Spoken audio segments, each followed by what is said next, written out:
Buen día, iniciamos con nuestro curso de Perspectivas de Género y Educación impartido por el Magíster Edwin Cubides.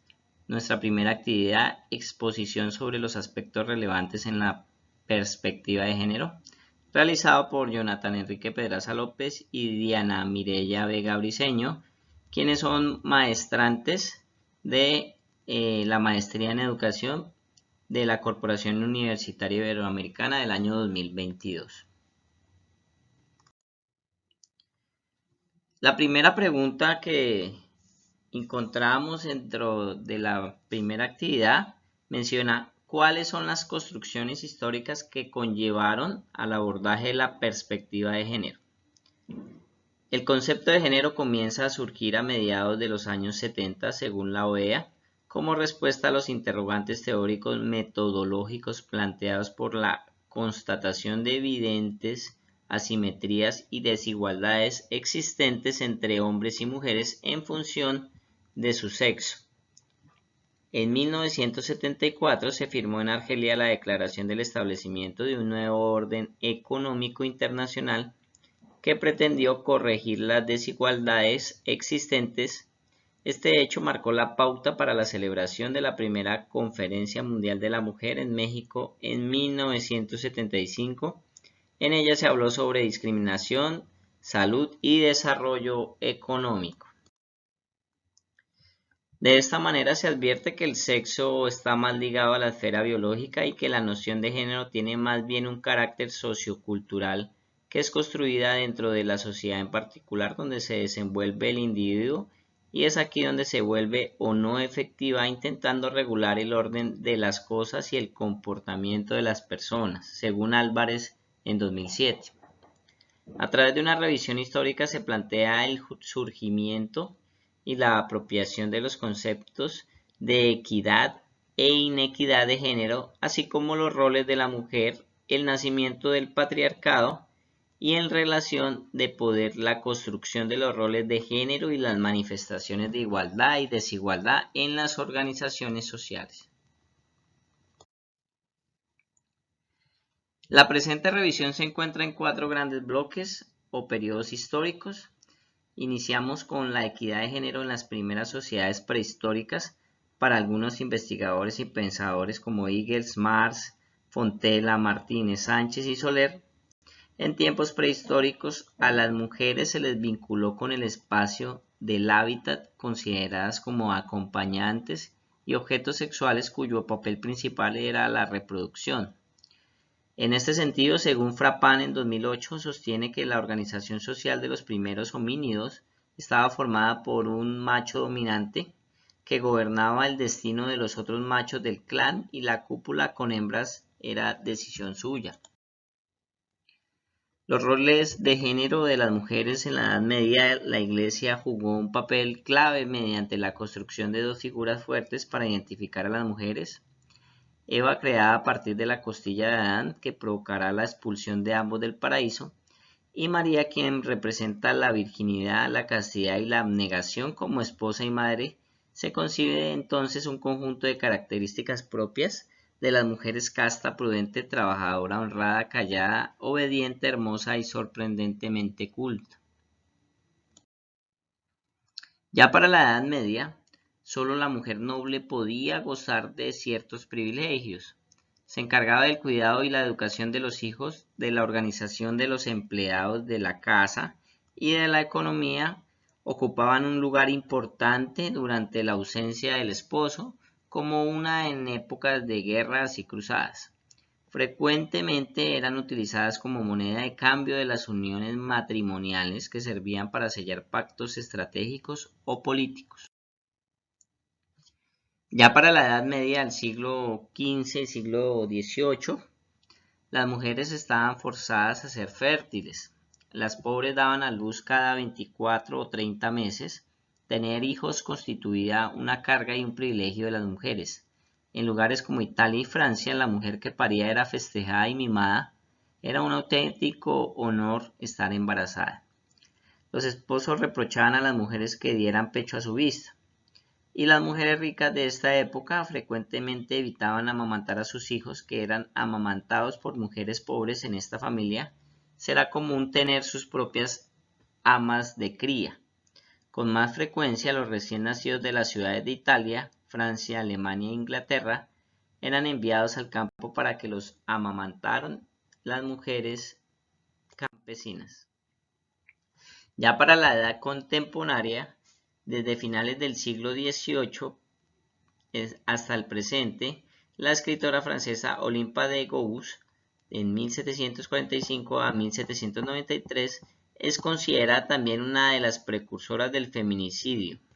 Fue fundadora de la Sociedad Popular de las Mujeres en 1791 y precursora de la Declaración de los Derechos de la Mujer y de la Ciudadanía en 1789.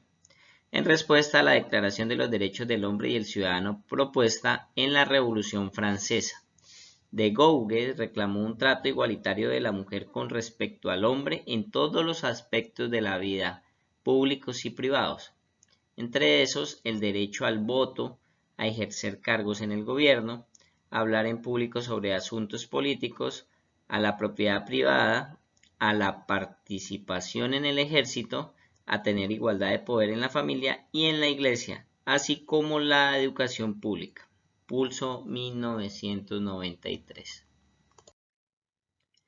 La pensadora y escritora francesa de ascendencia hispano-peruana Flora Tristán, en 1803 a 1844, en su discurso apeló al sentido de justicia universal de la humanidad, considerando que mientras las mujeres en el mundo fuesen tratados como seres inferiores, serían siempre oprimidas y no tendrían un bienestar universal. Aquí hace un llamado a la necesidad de una unión obrera que promoviera la educación de las mujeres. En la actualidad, el feminicidio es considerado una ideología y un conjunto de movimientos políticos, culturales y económicos que tienen como objetivo la desigualdad de los derechos de las mujeres y de los hombres. Ya para la segunda pregunta de nuestro trabajo, menciona cuál es la relación de la historia de las mujeres y los derechos humanos con la construcción de la perspectiva de género. Al respecto a eso, el respeto a los derechos humanos de las mujeres ha sido una lucha de muchas organizaciones de mujeres y hombres con un solo fin: lograr los cambios necesarios para que las mujeres ejerzan sus derechos fundamentales. El feminismo se caracterizó por la lucha por la igualdad en particular de derechos, la prohibición de la discriminación en el trabajo, la revocación de las leyes contra el aborto, la igualdad de género en aspectos políticos como el derecho al voto, el trabajo en igualdad de circunstancias y el derecho a la educación. Esta lucha se ha logrado erradicar en parte la violencia, la discriminación racial, la xenofobia y las formas conexas de intolerancia. Durman 2001. Y lo que tuvo principal de las diferentes luchas no era ser considerados como iguales, sino ser reconocidas como género diferente, con necesidades distintas pero con las mismas oportunidades. Granado 2006.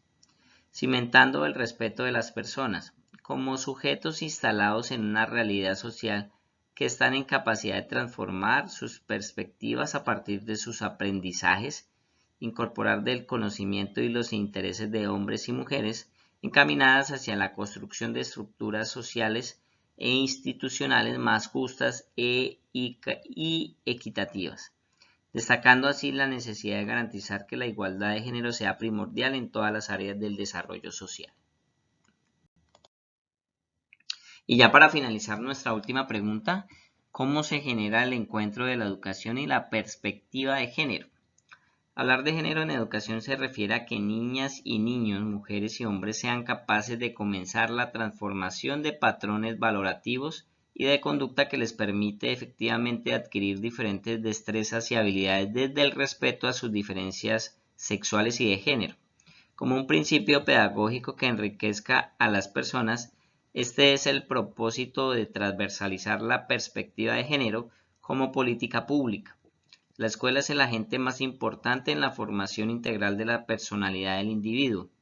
Debe ser el espacio fundamental para la educación en igualdad de género y de esa manera corregir cualquier tipo de inequidad social. Garantizar la equidad y eliminar las desigualdades educativas no implica simplemente un crecimiento exponencial del sistema educativo nacional.